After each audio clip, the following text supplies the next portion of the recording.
bonsoir et bienvenue dans votre journal. Voici les titres de ce soir. Faire payer au poids de la poubelle, la commune de Papeete a décidé de s'y mettre afin d'obliger les administrés, notamment les professionnels, à réduire leur production de déchets. C'est à la une de ce journal. Elle s'est fait repérer sur les réseaux sociaux et défile désormais pour la prestigieuse antenne new-yorkaise du groupe Elite. Kahaya Tapare est originaire de Bora Bora. Elle a tout juste 17 ans et c'est notre portrait de la semaine. On poursuit avec notre série sur la formation des gendarmes adjoints volontaires. Les apprentis s'exercent aujourd'hui à l'utilisation du taser, une arme non létale capable de délivrer une décharge importante, d'où la formation préalable à l'art de la négociation. Et comme chaque dimanche, nous reviendrons sur toute l'actualité sportive de la semaine avec notre spécialiste Oriano Tefao en deuxième partie de ce journal. Et nous accueillerons aussi Raimana Lifunkui, le capitaine de l'équipe de beach soccer du Fénois, les Tikitoa.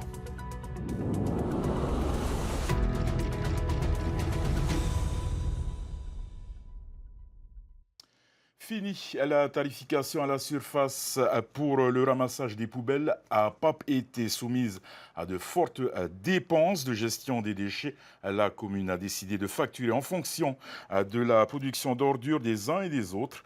Une redevance incitative pour pousser les particuliers, tout comme les professionnels, à réduire le contenu de leurs poubelles. C'est le dossier de la rédaction. Il est réalisé par Nicolas Pérez et Rarhuma. C'est une hausse qui ne passe pas inaperçue sur les factures. Depuis janvier, la commune de Papeete applique de nouveaux tarifs sur sa redevance de collecte des déchets. Une mise à jour nécessaire pour la commune qui sous-facture le service de collecte et de traitement depuis maintenant 12 ans. Le budget communal, notamment réservé à l'élimination des déchets, est important.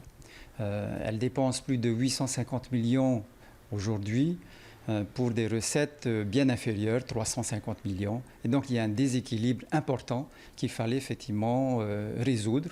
Peut-être pas en totalité, puisqu'on ne va pas résoudre tout de suite et en une seule fois. Mais moi, il fallait agir et faire quelque chose. La commune cherche aujourd'hui à se rapprocher du coût réel de la gestion des déchets avec une tarification incitative. C'est-à-dire en fonction des volumes générés et non plus de la superficie des bureaux et des logements. À titre d'exemple, un propriétaire d'une maison individuelle payait 31 000 francs pour une poubelle de 120 litres. Elle ne paiera que 100 francs de plus en 2024. Si jusqu'à présent le tarif restait le même, quel que soit le volume, cette nouvelle redevance augmentera en fonction du litrage, jusqu'à atteindre plus de 125 000 francs pour un bac de 600 litres. Même principe pour les professionnels. Une institution qui payait plus d'1 million pour ce service en 2023 verra sa facture quasiment divisée par 2. Pour un commerce, l'augmentation sera peu notable. Enfin, un restaurateur qui génère énormément de déchets verra sa facture s'envoler. Aujourd'hui, ce qu'on propose, ce n'est pas de faire payer par rapport à sa surface, mais par rapport aux déchets qu'elle produit. Et donc, une société qui auparavant avait une dizaine de bacs gris, si elle veut faire effectivement des économies, elle devrait réfléchir à la production de ces déchets, voir comment est-ce qu'elle peut les réduire. Si la démarche est louable pour les comptes publics, les principaux concernés ont été pris au dépourvu, comme cette chef d'établissement. Par manque de concertation avec la commune, elle voit sa facture s'envoler. Alors très surpris, parce que c'est pratiquement multiplié par 10. Et puis surtout que nous n'avons pas eu l'information de la mairie avant. Il n'y avait pas eu de communication. Nous signalons que nous allons avoir une inflation au niveau des poubelles. Comme nous avons dit à la mairie, nous ne sommes pas contre de payer une augmentation des taxes, c'est normal, tout augmente, mais de faire ça raisonnablement et puis en partenariat. Un défaut de communication que la commune admet. Bon, c'est vrai, on est des mauvais élèves de ce côté-là, et je pense qu'il faut s'en excuser auprès de toute cette population et administrés. Mais nous sommes là quand même pour repenser et pour travailler avec eux et pour les aider et les accompagner. Avec plus de 80 000 visiteurs par jour, Papeete ne traite pas que les déchets de ses quelques 27 000 administrés. Un volume qui atteint aujourd'hui 15 000 tonnes à l'année. Elle a donc tout intérêt à facturer son travail au juste prix et faire la promotion du tri. En triant bien, l'augmentation sera modérée. Par contre, quelqu'un qui trie mal, il va vraiment se prendre une claque. C'est comme les gens qui laissent le robinet d'eau couler. Ils ont vu leur facture augmenter, alors que les gens qui contrôlent les fuites et qui contrôlent les robinets ont une consommation habituelle. Si Papeete ouvre la marche, les autres communes devraient lui emboîter le pas afin d'équilibrer elles aussi leurs comptes. Effective depuis vendredi, la grève à la direction des transports terrestres devrait commencer à perturber les services dès demain. Dans un communiqué diffusé vendredi, le ministère du Travail revient sur les négociations déjà engagées avec la CSTPFO et sur ses propositions, notamment face au risque de pression que subissent les agents. Les précisions avec Nicolas Pérez. 444 millions de francs par an. Voici ce que coûteraient les revendications de la CSTPFO à la direction des transports terrestres selon le pays. Censé revaloriser certaines indemnités et atténuer la surcharge de travail, ces propositions ont été retoquées par le ministère de Vanina Krölla en raison de leur impact financier. Mais le syndicat majoritaire dénonce également des risques de corruption systémique pour les agents en charge de l'instruction des cartes grises, mais également de se charger des contrôles techniques. Des agents qui auraient subi des pressions en échange de nourriture et d'argent de la part de certains concessionnaires de la place afin d'obtenir des certificats sans respecter les normes. Pour répondre à ces demandes, la direction des transports terrestres propose 4 axes d'amélioration.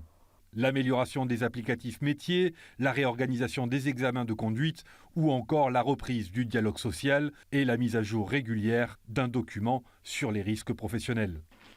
Des propositions rejetées à son tour par la CSTPFO. Si aucune négociation n'est intervenue ce week-end, les ministères de la fonction publique et de l'équipement ont annoncé leur volonté de présenter ces pistes d'amélioration lors du prochain Conseil des ministres. En attendant, les usagers de la DTT peuvent s'attendre à des perturbations dès lundi dans les services et du côté des examens à la conduite. Seulement 17 ans et déjà une grande carrière en perspective. Kahaya Tapare, originaire de Bura Bura, a signé un contrat de mannequin avec 2 grandes agences prestigieuses. La jeune fille qui s'entraînait à marcher en talons il y a quelques mois chez elle vient de participer à la Fashion Week de Milan. Thomas Chabrol, Mélétéato. Elle n'a pas encore 18 ans et c'est une carrière de mannequin qui s'ouvre devant elle. Kahaya revient d'Italie où elle a défilé pour Versace à l'occasion de l'incontournable rendez-vous de la mode, la Fashion Week de Milan. La vie de la jeune fille, qui a grandi à Bora Bora, a pris un tournant inattendu. Tout s'est accéléré ces 7 derniers mois. Comme de nombreuses jeunes filles, Kahaya poste des photos sur les réseaux sociaux. Elle est repérée par un agent. Mais oui, c'était un peu un choc que ça soit aussi rapide, surtout en quelques mois. Il m'a recruté, il m'a vu sur le compte Instagram photo de ma copine. Et après, il m'a envoyé un message et de là, on a perfectionné ma marche, on a coupé mes cheveux aussi, parce que du coup, il faut que tu sois toute préparée pour rencontrer ensuite d'autres agences plus grandes. Ses parents veillent cependant à ce que ces premiers échanges ne soient pas une fausse bonne nouvelle et à n'exposer leur enfant mineur à aucun risque. Au fil des mois, la confiance s'établit. En juin dernier, accompagnée de sa maman américaine, Kahaya signe un contrat à New York avec l'agence Society, l'antenne new-yorkaise du groupe Elite. Oui, ça va très vite. Du coup, ça fait peur un peu parce que ça va vite. Et ce monde, ça peut être merveilleux, mais ça peut être très dangereux aussi en même temps. On se contacte, on discute beaucoup des choses, les possibilités. S'il y a quelque chose qui n'est pas confortable ou pas bien pour elle ou ça va pas avec l'école. Du coup, je suis un peu contente qu'elle n'a pas encore 18 ans. Avec son regard perçant, sa silhouette svelte, Kahaya fait désormais partie des catalogues de 2 grandes agences internationales. Sa double nationalité, française et américaine, est un atout pour pouvoir travailler aux États-Unis et en Europe. Pour sa première expérience sur un podium, la jeune mannequin s'est entraînée par visioconférence et devant le miroir chez ses parents. Une situation improbable. Kahaya n'avait alors jamais défilé de sa vie.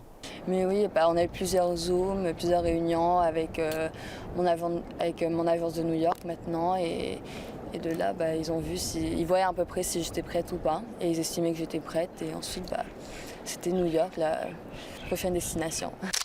À Milan, Kaya est la plus jeune des mannequins retenus pour le défilé Versace. Sa carrière débute. En parallèle, elle compte poursuivre ses études dans le marketing de la mode à New York ou à Paris. Dans son agenda, la jeune mannequin espère concrétiser un rendez-vous au Japon avant la fin de l'année pour des séances photos. Les gendarmes adjoints volontaires en formation s'exercent de nouveau au tir, cette fois-ci avec le pistolet à impulsion électrique, plus communément appelé taser, à l'occasion pour les élèves de découvrir et d'utiliser cette arme intermédiaire, mais aussi de réviser leurs fondamentaux, comme l'art de la négociation. Reportage de Léa Gondon, Heri Hautiariki et Naya Bennett. Coopérez ou je fais feu. Non, lâchez cette bouteille. Vous entrez pas dans mon immeuble. Lâche cette bouteille. Oh! Bouteille de rhum bien entamée et arme blanche. À la main, cette jeune femme représente un danger pour elle-même et pour les autres. Alcoolisée, elle refuse de laisser les gendarmes s'approcher. Dans cette situation, les agents peuvent utiliser leur pistolet à impulsion électrique. Ici, ils favorisent la dissuasion. Étant donné que c'était une femme, donc c'était moi qui étais pour la dissuader. Et le plus dur, c'est de dissuader la personne de communiquer, parce que c'est pas tout le monde qui écoute en fait. D'abord formés sur le plan théorique pour comprendre l'utilité de l'arme, les élèves se retrouvent maintenant en situation avec deux objectifs. Savoir manipuler le PIE, mais aussi distinguer les situations qui nécessitent son usage. Ce n'est pas une arme où tu utilises à tout moment, à n'importe quel moment. C'est vraiment en cas de nécessité, lorsque la personne en face de nous elle est agressive envers nous. Lorsque les forces de l'ordre tirent avec leur PIE, une décharge de 50 000 volts est envoyée à la personne visée. C'est pour cette raison que la négociation reste la première étape de toute intervention. Le gendarme, quand il intervient, sa première arme, en fait, c'est son phrasé, le fait qu'il parle avec les gens. Ce qui fait que même si on part sur quelque chose de très dangereux au départ, on a toujours cette phase de négociation qui va peut-être permettre en fait de dédramatiser les choses et d'arriver à convaincre l'adversaire de se laisser faire et de ce fait éviter d'utiliser la force inutilement. En cas d'usage du pistolet à impulsion électrique, les gendarmes doivent systématiquement faire appel à une assistance médicale pour la prise en charge de la personne touchée. Pour rappel, le port de cette arme est strictement réservé aux forces de l'ordre. Et place maintenant à notre journal des sports. Une actualité encore chargée, surf, cyclisme sur route, rugby, beach soccer et BMX, c'est maintenant.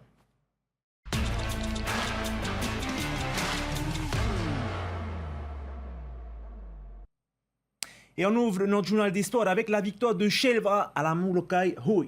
L'équipe au coquillage a une fois de plus dominé la prestigieuse course hawaïenne. Shelva termine le parcours de 66 km entre Molokai et la plage de Waikiki à Oahu en 4h35 minutes. Et oui, soit 13 minutes d'avance sur Wailea Canoe et Kaukalaha Canoe Club qui prennent la deuxième et troisième marche. Popora Tehoe Mamu prend la 4e place. Félicitations à tous nos et tout.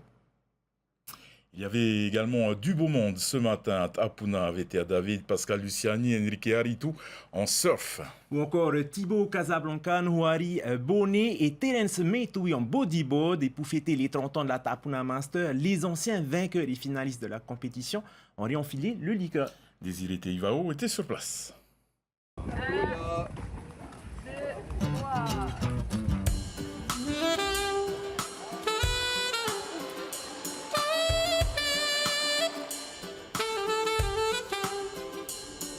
Les conditions n'étaient pas à la hauteur du statut des surfeurs en lice. Les anciennes gloires de la Tapuna Master ont dû composer avec des vagues très limites. Mais pour le comité organisateur, il s'agissait avant tout de rendre hommage à ces champions. Même avec ces vagues-là, on s'est dit le but c'est de pouvoir se rassembler, se retrouver. En tout cas, ça fait plaisir de revoir tous ces masters, tous ces champions que j'ai pu côtoyer avec d'autres aussi depuis 1994. Donc, Maruru, les riders Tapuna Masters, même ceux qui ne sont pas là. Penser à eux bien sûr, comme Lohaman bien sûr le tout premier, avec bien sûr Pascal aussi, un des tout premiers aussi. De toute manière on fait avec ce qu'il y a, on surfe à 3 mètres du récif, c'est pas mal aussi, normalement c'est 3 mètres de vague mais c'est à 3 mètres du récif. En tout cas voilà, rencontrer les potes et puis voilà, s'amuser un peu avec ce qu'il y a quoi, ça fait toujours plaisir d'être dans l'eau. Tirer le meilleur de ces petites conditions. La légende VTA David le démontre lors de sa série. Poto s'offre le meilleur total de la journée avec un score de 15,10. En bodyboard, Terence Meitoui, vainqueur en 2019 à Tapuna, s'est fait une petite frayeur au premier tour, mais rien de grave. Pas très bien passé pour moi, je suis tombé sur le récif parce qu'il n'y a pas d'eau, carrément sur le platier. Je me suis blessé mais ça va, presque rien, c'était assez compliqué. Du coup là je passe en repêchage, je passe dans une demi-heure là et je vais essayer d'aller jusqu'au final au moins. Si j'arrive à gagner cette édition, ça veut juste dire que je suis le champion des champions, quoi. La semaine prochaine, la Tapuna Master couronnera ses nouveaux champions. Les premières séries seront lancées jeudi. Et le Pape Été International 7 s'est terminé hier par la victoire des étrangers en senior. Et le public a rempli les tribunes du Stade Pathé pour assister à des matchs de haute volée. Tout de suite, les temps forts de cette dernière journée. Les 7 fantastiques ont dominé sans trembler le Pape Été International Sevens, chez les hommes comme chez les femmes. Un tournoi qui a montré la supériorité des équipes étrangères sur les rugbymen locaux qui ont besoin de ces rencontres internationales pour progresser. Dans la finale des seniors hommes, les vice-champions de France s'imposent 19-5 face aux Tupapa Panthers des îles Cook. C'était un match qui était beaucoup plus serré, où il y a eu beaucoup d'intensité. Voilà, c'était des joueurs qui sont habitués, je crois que c'est des trésistes en face.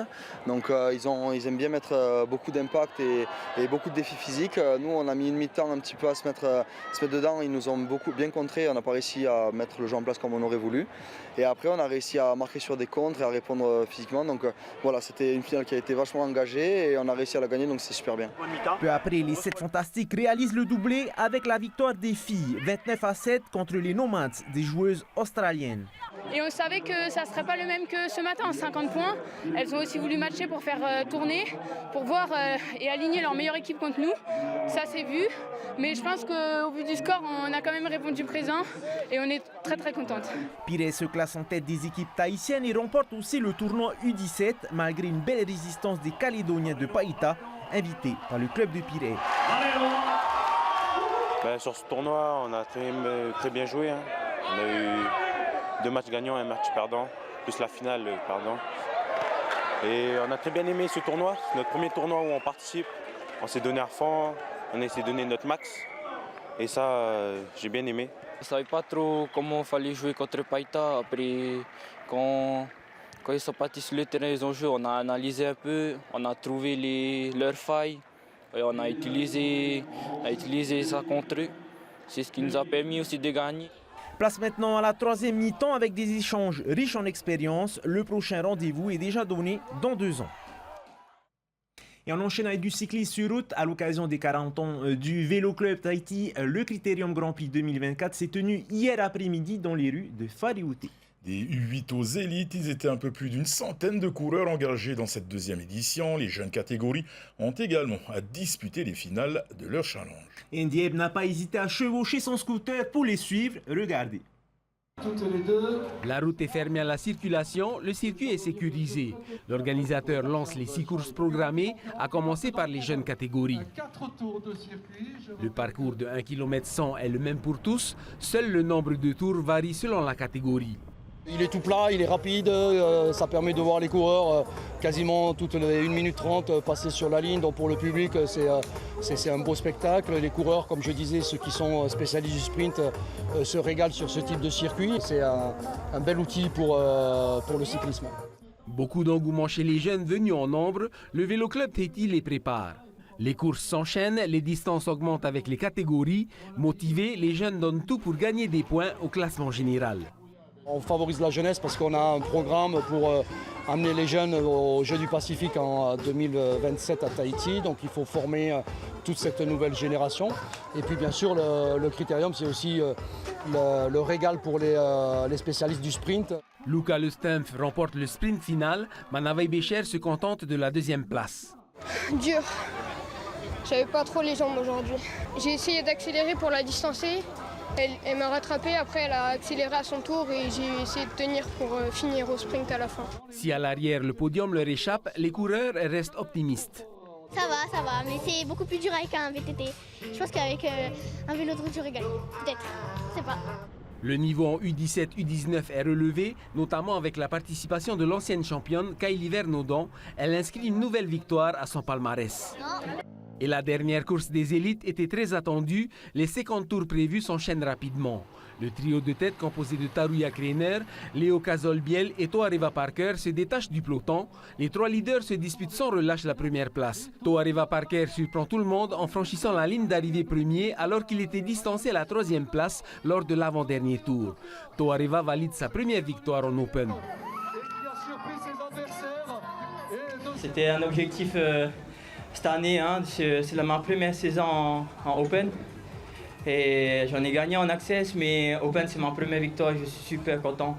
Et encore plus avec les faits de course, donc j'étais en échappée pendant une vingtaine de tours avec ces deux grands coureurs encore une fois, envers qui j'ai une grande admiration.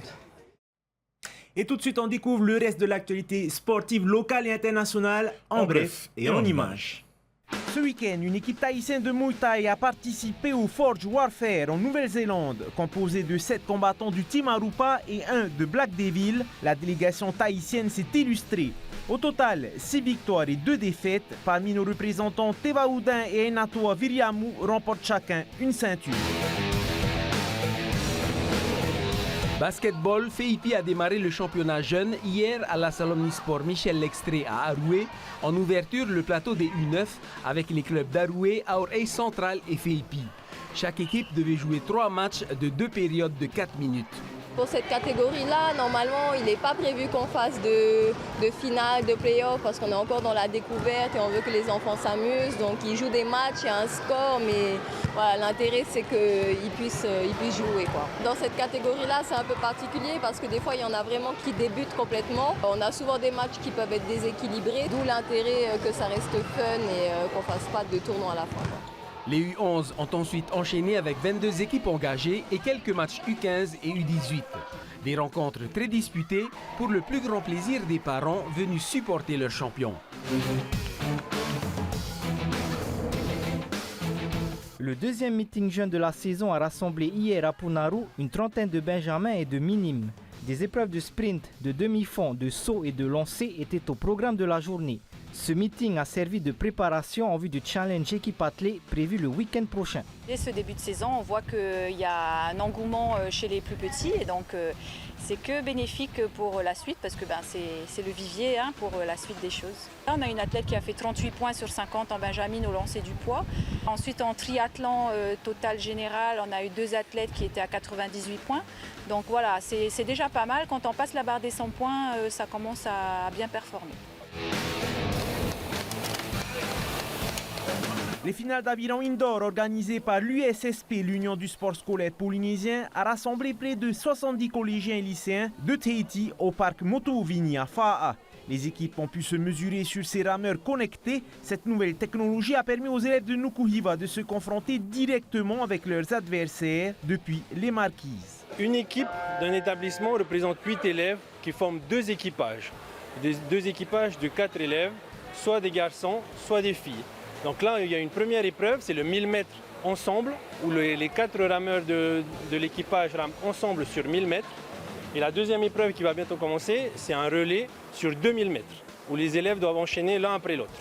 Je trouve que c'est un sacré challenge parce qu'on n'a pas les équipes à nos côtés. On ne sait pas vraiment leur mentalité, comment ils sont, leur forme. Et je pense que ça rajoute une difficulté.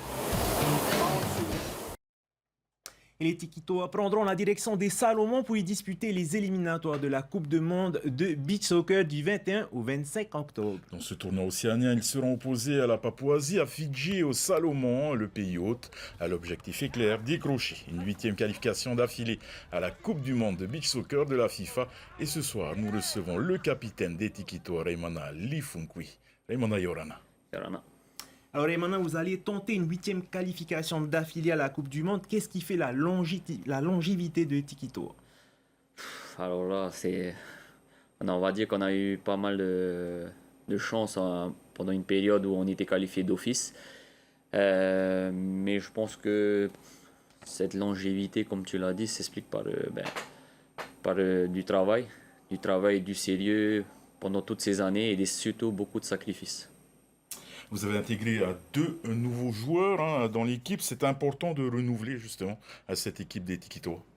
Oui, bien sûr que c'est important parce qu'on n'est pas non plus éternel, hein. On commence à se faire vieux, donc il faut aussi former la relève. C'est la relève qui va avoir fort à faire pour garder justement le niveau des Tikitois.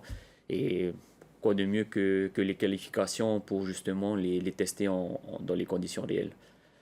Parce que après, c'est comment dire, c'est une opportunité. Certains joueurs, par exemple Jonathan Toroya, ne peuvent pas faire partie de l'aventure par souci de congé. Donc c'est l'occasion justement pour ces jeunes de montrer ce qu'ils valent sur le terrain et pour nous c'est un moyen aussi de les tester et de voir ce qu'ils donnent. Justement, vous nous parlez de Jonathan Toroya qui a été le gardien phare de l'équipe des Tikitois. C'est le genre de difficultés que les Tikitois peuvent avoir lors d'un déplacement. Oui, ça a toujours été la grande difficulté pour nous, justement, cette disponibilité pour participer aux compétitions, soit pour les qualifications ou bien soit pour les Coupes du Monde. Donc, on est confronté à ça régulièrement et je profite justement de l'occasion ce soir pour remercier aussi la Fédération thaïsienne de football ainsi que tous les sponsors qui, justement, nous permettent de vivre ces moments-là et de représenter au plus haut le pays justement en payant nos congés sans solde pour certains. C'est difficile, comme je l'ai dit au début, c'est beaucoup de sacrifices. Mais voilà, nous de notre côté, on se donne à fond sur le terrain justement pour représenter au mieux notre pays. Alors justement, la Fédération thaïsienne de football a participé cette année à de très nombreuses compétitions internationales pour un coût avoisinant les 150 millions avec plusieurs sélections dans plusieurs catégories. Comment le gérez-vous?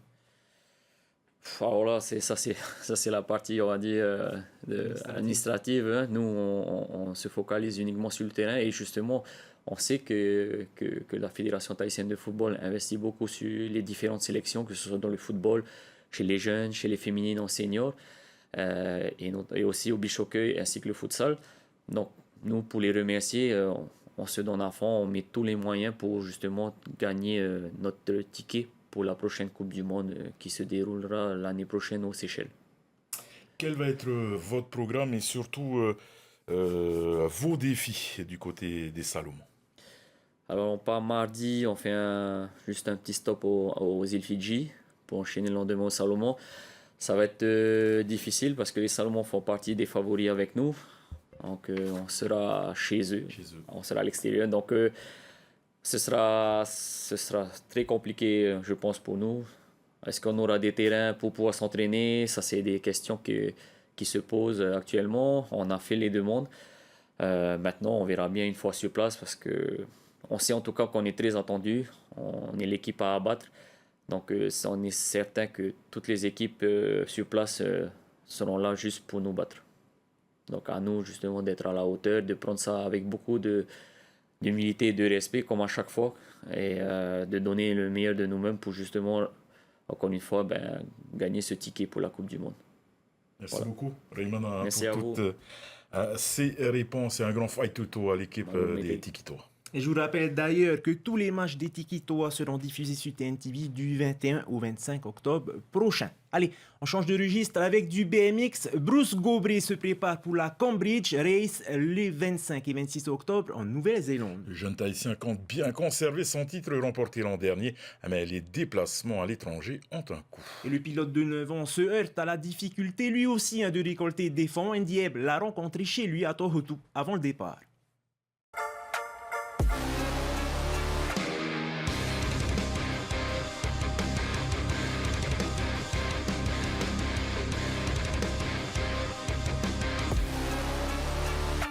Champion de Polynésie et vainqueur de la Coupe de Tahiti 2023, avec 3 victoires sur 5 en Nouvelle-Zélande en U8, Bruce, âgé de 9 ans, est surclassé dans la catégorie U11 cette année.